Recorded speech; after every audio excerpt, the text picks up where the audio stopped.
Alors, dans cet exercice dirigé, si on veut, on va voir les flux standards. Donc, ça fonctionne un peu comme le document précédent. Donc, c'est une théorie, mais participative. Donc, d'abord, on va se poser comme question, supposons ici qu'on a un écho, on affiche BA, puis on fait un sort. Donc, on envoie ça, la direction dans sort. Comment on fait pour dire à écho, comment on fait pour dire à écho ou envoyer l'information pour que sort puisse la récupérer? Okay, comment ça fonctionne, tout ce mécanisme-là? Donc, en fait, ça fonctionne avec un mécanisme qu'on appelle les entrées standards et les sorties standards. Donc, l'entrée standard, c'est std-in. La sortie standard, c'est std-out. Donc, la magie des redirections opère via ces trucs-là. Donc, pour que la commande echo puisse transmettre sa sortie à la commande sort, il suffit que la commande echo envoie l'information sur le flux standard de sortie std-out, puis que la commande sort lise son entrée sur le flux standard d'entrée std-in. À partir du moment où c'est ça qui se passe, la magie va opérer. Donc, si on veut voir un peu comment ça fonctionne, cette commande-là, donc la commande echo va écrire sur std-out, ici. Après ça, std-out bash va manager le pipeline pour faire en sorte que le std-out de la commande echo devienne le std-in de la commande suivante dans le pipeline, donc de sort. Sort, donc, va lire sur std-in ici pour recevoir la sortie de la commande std-out et va, de la commande ici, de la commande, pardon, echo, et lui-même va créer son propre flux de sortie qui va être son std-out à lui. Et ce std-out-là, en fait, va être récupéré par bash pour être affiché au terminal. Donc, en fait, les commandes, eux autres, ne savent pas nécessairement qu'est-ce qui est en train de se passer. Ils savent juste qu'il y a quelque chose qui est en entrée, puis il y a quelque chose qui sort en sortie. Est-ce que ça va s'afficher sur le terminal? Est-ce que ça va s'en aller dans un fichier? Est-ce que ça va s'envoyer sur un réseau? Les commandes ne le savent pas. Ils savent juste qu'ils envoient l'information sur std-out. Peu importe où est std-out, après ça, qu'est-ce qui se passe avec? C'est bash qui décide qu'est-ce qui se passe avec std-out. Quand je dis c'est bash, c'est le système d'exploitation aussi derrière qui décide qu'est-ce qui se passe avec ça.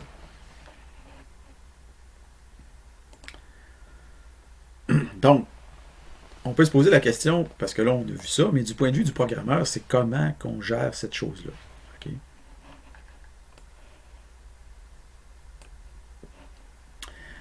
Donc, par exemple, si vous codez un programme en Python ou en C#, est-ce que vous devez faire quelque chose de spécial pour aller lire sur std-in ou écrire sur std-out?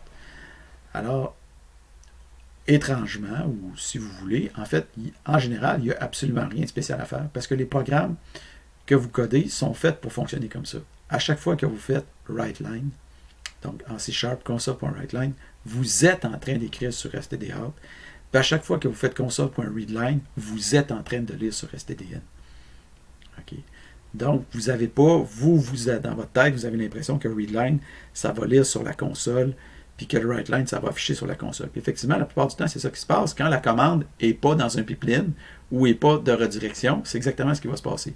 Mais si vous exécutez votre commande, votre fichier, votre programme console avec des redirections, des choses comme ça, vous allez voir que ça va marcher. Parce que à chaque fois que vous faites WriteLine, vous êtes en train de le faire sur std-out. Puis à chaque fois que vous faites readline, vous êtes en train de le faire sur std-in.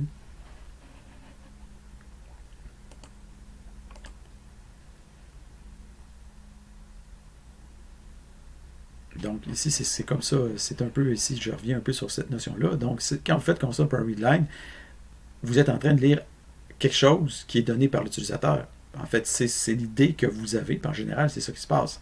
Mais en réalité, ça va dépendre. Donc, ça va dépendre s'il y a une redirection qui est faite. Si jamais il y a une redirection qui est faite, readline, au lieu d'aller lire l'entrée de l'utilisateur, va lire l'entrée qui est passée par le programme, par la redirection. Okay? C'est tout simplement ce qui va se passer. Donc, on va faire certains exercices là, par rapport à ça. Ils vont peut-être pas dans ce PowerPoint-ci, mais plus tard. En fait, la semaine prochaine, on va faire un exercice là, plus étoffé par rapport à ça. Ce qui nous amène aussi à la notion d'erreur. Donc, admettons que votre programme console rencontre une erreur pendant son fonctionnement. En fait, ce que vous avez fait jusqu'à maintenant dans tous vos programmes C# ou quoi que ce soit, c'est qu'à chaque fois que vous avez une erreur, qu'est-ce que vous faites? Vous affichez l'erreur à l'écran. Okay? En fait, vous êtes en train d'afficher l'erreur sur std-out. Mais en réalité, est-ce que c'est une bonne ou une mauvaise idée? La réalité, c'est que c'est pas une bonne idée. Donc, même si c'est ça que vous faites depuis le début, que vous êtes dans le cours, que vous êtes dans le programme d'informatique, Prog 1, Prog 2, c'est ce que vous faites quand il y a des erreurs. En réalité, c'est pas comme ça qu'on devrait faire les choses quand on veut les faire comme il faut. La raison, c'est que si jamais quelqu'un utilise votre programme puis fait une redirection, ben à ce moment-là, si vous affichez le message d'erreur sur stdout, le message d'erreur va être masqué par la redirection puis il va être envoyé, on ne sait pas où. Vous, quand vous utilisez votre commande, vous voulez savoir s'il y a une erreur ou pas. Donc, c'est pour ça qu'en général, on ne veut pas que le message d'erreur soit détourné par une redirection. Donc, pour cette raison-là, il existe un deuxième canal de sortie par-dessus stdout qui s'appelle stdr. Donc, stdr, lui, il sert à sortir les messages d'erreur. Donc, il est expressément conçu pour afficher des messages d'erreur et aussi parfois aussi certaines informations de débogage, de monitorage qui ne font pas partie de la sortie prévue du programme. Donc, en général, en tant que programmeur, si vous voulez faire afficher un message d'erreur, vous devriez le faire sur stdr et non pas sur stdout. Donc, on va voir comment on peut faire ça. Donc, en fait, je ne sais pas sûr qu'on le voit ici directement, mais on va commencer par étudier la notion de stdr versus stdout. On va voir comment il se passe, qu'est-ce qui se passe dans un programme, c'est quoi la différence en pratique. Okay? Donc ici, on voit stdr en pratique, on fait un écho, puis on calcule le résultat de 20 divisé par 5, on voit que ça donne 4. Bon, bravo. Ici, qu'est-ce qu'on fait? On fait 20 divisé par 0. Évidemment, la division par 0 en informatique, puis en mathématiques. Mais en mathématiques, c'est juste que ça ne se peut pas. Mais en informatique, ça donne une erreur. Donc ici, on voit que ça donne une erreur, division par 0, bon, blablabla. Comme prévu, ça donne un message d'erreur. Maintenant, si je fais une redirection de 20 divisé par 5 vers dev_nul, donc si j'envoie le résultat à poubelle, ben, il ne s'affiche rien, parce que le résultat ici, 4, a été envoyé aux poubelles. Par contre, si je fais une redirection de 20 divisé par 0, puis je l'envoie aux poubelles, oups, mon message d'erreur s'affiche quand même. Pourquoi? Parce que ce que j'ai envoyé vers la poubelle, c'est stdout que j'ai envoyé dans la poubelle. Mais je n'ai pas envoyé stdr dans la poubelle. Donc, le flux d'erreurs continue à s'afficher sur ma console.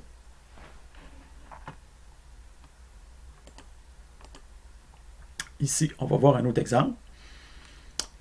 Juste pour être sûr qu'on saisit bien là, les subtilités. Donc, on voit ici ls tilde, donc le contenu de mon dossier. En fait, ici, ça se peut qu'il ne s'affiche rien en ce qui vous concerne.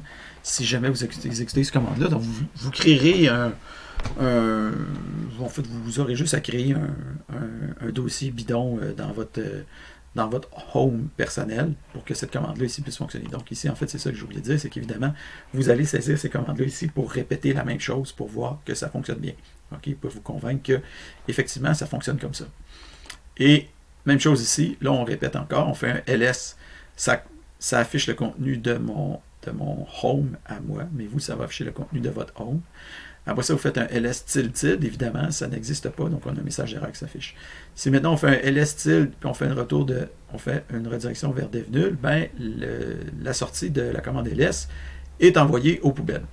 Par contre, si je fais un ls de tilde, puis je l'envoie aux poubelles, mais encore une fois, le message d'erreur qu'on voit ici n'est pas envoyé sur stdout, il est envoyé sur stdr. Donc, il ne sera pas envoyé à la poubelle, parce que c'est stdout qui est envoyé à la poubelle, et non pas stdr. Donc, répétez ces commandes-là ici, puis bien entendu, arrangez-vous pour avoir quelque chose dans votre dossier Racine, là, peu importe c'est quoi. Pas Racine, mais votre dossier personnel, Home.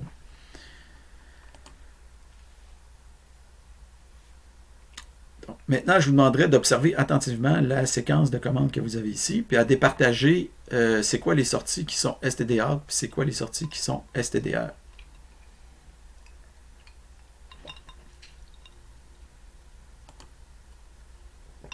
Et saisissez, juste pour voir comment ça fonctionne. Okay, donc saisissez pour vous convaincre que ça fonctionne bien comme vous avez ici. Alors, ça ici, c'est stdout, ici stdr, ici stdout, ici stdr, tout simplement. Okay. Donc, vous faites la saisie de ces commandes-là. Si on veut résumer, okay, donc tout programme console possède quoi? Possède un flux d'entrée standard, qu'on appelle aussi le flux 0, qui est STDIN, un flux de sortie standard qu'on appelle le flux 1, qui est STDOut, et un flux pour les messages d'erreur, qu'on appelle le flux 2, puis qui est STDR. Donc ça, c'est vrai dans Linux, puis c'est vrai aussi dans Windows DOS ou PowerShell. Ici, c'est juste pour montrer, ça c'est la par défaut, ok, les affectations par défaut, c'est juste pour avoir une petite image. Donc, ce qui provient du clavier, en général, c'est STDN, ça s'en va au programme. Et le programme, à chaque fois qu'il affiche quelque chose dans STDR, STDR, ça s'en va à l'écran. Ça, c'est par défaut, c'est comme ça que ça fonctionne. Évidemment, s'il y a des redirections, ben, ça ne se passera pas exactement comme ça. STDN peut venir d'un fichier, STDR peut être envoyé vers un fichier, et STDR peut être envoyé vers un fichier, ou tout ça, ou STDR peut être envoyé aux poubelles, comme on l'a vu précédemment.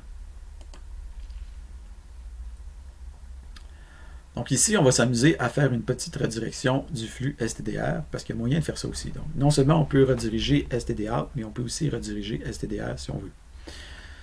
Donc ici, on fait un écho user, puis un écho avec une division par 0. Donc, et ça va afficher quoi? Ça va afficher le user, puis ça va afficher un message d'erreur. Si maintenant, on exécute la même commande, mais cette fois en parenthèse, ici, c'est toujours en parenthèse avec un point-virgule, donc c'est un couple de commandes qu'on exécute comme dans un paquet, si vous voulez. Donc, en mettant des parenthèses, ça fait comme mettre un paquet. Donc, ce paquet de commandes-là, ces deux commandes-là, on fait une redirection vers devnul de la sortie de ce couple de commandes-là. Alors, en faisant une redirection, ça va être juste la sortie stdout qui va être envoyée aux poubelles. Donc, c'est juste le fguérin qui est envoyé aux poubelles, ce qui fait que le message d'erreur ici s'affiche. Par contre, si on fait une redirection en mettant un petit 2 en avant, donc on se rappellera que le flux ici, STDR, c'est le flux 2. Donc, en mettant un petit 2 ici, en mettant un petit 2 devant la redirection, on va faire plutôt une redirection de STDR vers devnul. Donc, on va prendre STDR et on va l'envoyer aux poubelles. Et à ce moment-là, ça va laisser STDR qui va s'afficher ici, fguérin. Donc, faites la saisie pour montrer que ça fonctionne bien comme prévu. Et il y a moyen aussi de faire une redirection à la fois de STDR et de STDOut. Donc ici, par exemple, on fait la même commande que tantôt. On fait un 20 divisé par 2 et un 20 divisé par 0. Tout ça combiné en une seule commande regroupée, si vous voulez. Et on fait une redirection de la sortie standard vers stdout.txt et une sortie de l'erreur, du canal d'erreur vers stdr.txt. Alors la question, quel est le contenu de stdout? Et quel est le contenu de STDR? Alors, bien entendu, vous vous doutez que STDR va contenir la sortie ici de 20 divisé par 2, donc 10, et STDR va contenir la sortie, le message d'erreur de 20 divisé par 0, donc un message d'erreur de division par 0. Donc, c'est ce qu'on voit ici. On fait un 4 STDR, ça va donner ça, un 4 STDR, puis on voit le message d'erreur apparaître. Donc, pour vous convaincre que ça fonctionne bien comme prévu, vous allez ici entrer ces commandes-là, ici, pour faire la sortie. Maintenant, vous pourriez aussi vous-même être tenté de produire une sortie sur STDR. Donc, si vous voulez afficher quelque chose, non pas sur STDR, mais sur STDR, vous pouvez le faire avec une redirection étrange qui s'appelle ici 1 plus grand et 2. C'est une espèce d'affaire bizarre, comme des fois on retrouve dans Bash. Donc, le machin ici que vous avez 1 plus grand et 2, ça permet de faire une redirection. Ça permet de faire en sorte que STDOut, qui est le canal 1, va être redirigé vers le canal 2, qui est STDR. Donc, c'est une espèce de redirection de flux, si vous voulez. Donc, ici, par exemple, on voit qu'on fait echo user as not permission, puis on fait un grep, point, puis après ça, on fait une redirection de 1 vers 2. Ce que ça va faire, c'est que ça va nous faire en sorte que, bon, ici, on affiche un écho, on passe ça dans grep point. Grep point, ça gobe tout, en fait. Donc, tout devient rouge d'une certaine façon parce que tout est gobé par la commande grep. Et ici, 1 vers 2, ça veut dire que ce message-là, ici, en réalité, va s'afficher non pas sur STDR, mais sur STDOut, pardon, mais il va s'afficher sur STDR. Donc, si on fait une redirection ici du canal d'erreur vers devnul, on voit qu'il ne s'affiche rien du tout. Donc, faites une saisie pour démontrer que ces commandes-là fonctionnent bien comme prévu. Il y aurait aussi moyen d'être plus, disons, simple, plus, disons, verbeux, mais aussi peut-être plus compréhensible dans la façon d'écrire les choses. C'est qu'au lieu de faire une espèce de redirection alambiquée, comme on voit ici, plus ou moins compréhensible, on peut utiliser dev /dev /stdr. Donc, on a déjà vu /dev /nul, qui est la poubelle, /dev /stdr, c'est le canal de sortie d'erreur. Donc, ici, par exemple, on voit echo user, encore une fois, as not permission. Donc, après ça, on fait un grep point, puis on fait ici une redirection vers dev stdr. Donc, ça va afficher ici ce truc-là vers le canal d'erreur standard. Et pour se convaincre qu'effectivement ça fonctionne, ben, on peut ici regrouper la commande ici entre parenthèses et faire une redirection vers dev nul. En fait, je pense que j'aurais pas eu besoin de mettre ça en parenthèse comme je l'ai fait ici sur la ligne précédente. Ah, là aussi, je l'ai mis en parenthèse. Ah oui, c'est parce qu'ici, je fais une redirection. Donc, vu qu'on fait... Ouais, c'est parce qu'ici, on fait une redirection, puis ici, on fait une autre redirection. Donc, on est obligé de mettre ça en parenthèse, sinon, ça ne marchera pas. Donc, ici, on fait une première redirection vers stdr, puis après ça, on fait une redirection de stdr vers nul, ce qui fait qu'il n'y a absolument rien qui s'affiche. Donc, faites la saisie pour montrer que ça fonctionne bien comme prévu. Petite question, pouvez-vous expliquer la différence entre les deux commandes que vous avez ici?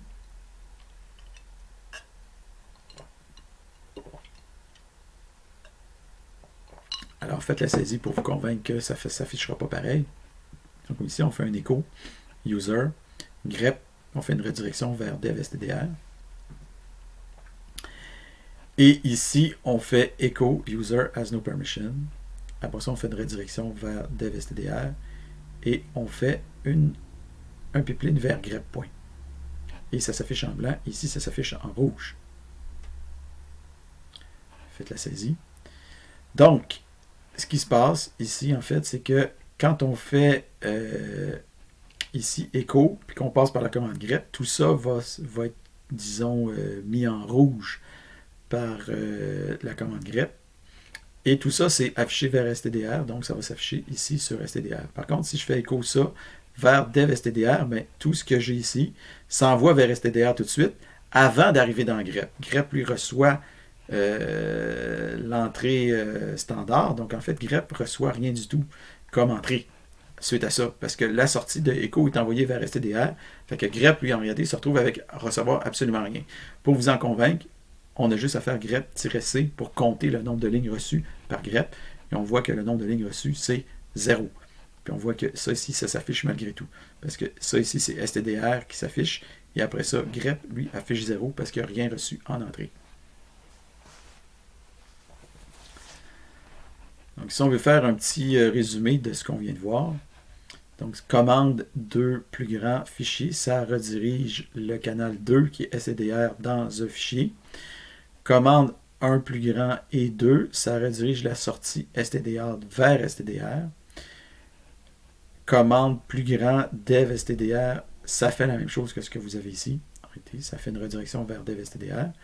Commande 2 plus grand et 1, ça redirige l'erreur vers stdr. Des fois, on veut faire l'inverse de ce qu'on a vu plus tôt. 2 vers redirection vers dev stdr, ça fait la même chose que ce qu'on a ici. Donc, vous pouvez facilement utiliser ça à la place d'utiliser ça, sauf que c'est un peu plus long à écrire.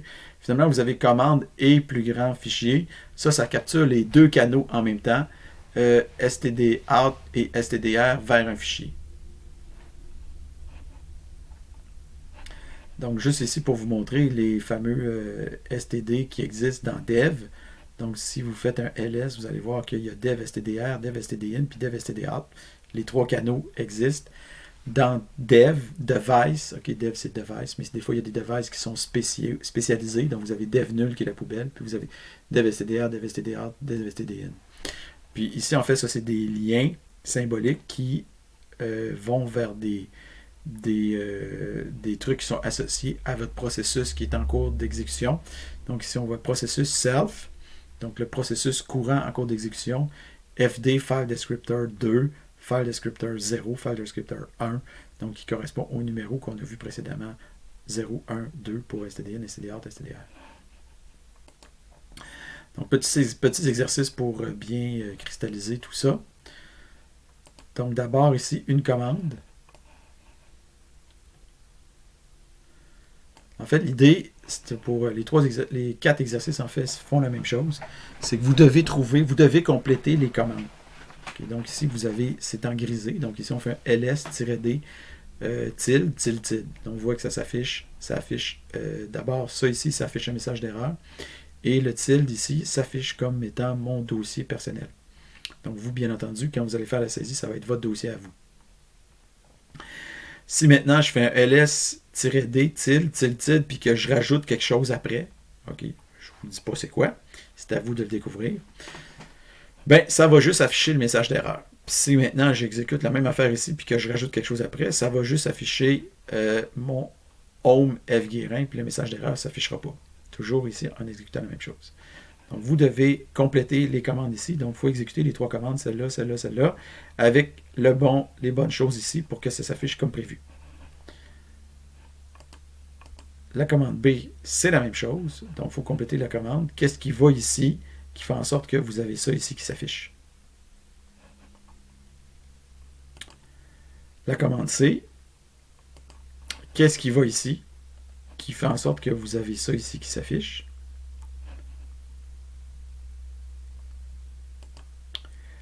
Et finalement, pour la commande D, ou l'exercice D si vous voulez, qu'est-ce qui va ici, qui fait en sorte que c'est ça ici qui s'affiche. Donc quand vous avez terminé, vous avez juste à remettre sur les A le PowerPoint actuel, non zippé, s'il vous plaît. OK, je répète, non zippé. Et vous mettez votre pointage, donc 4 points pour la théorie participative et 4 fois 1,5 point pour les 4 questions à répondre, pour un total de 10 points. Merci beaucoup.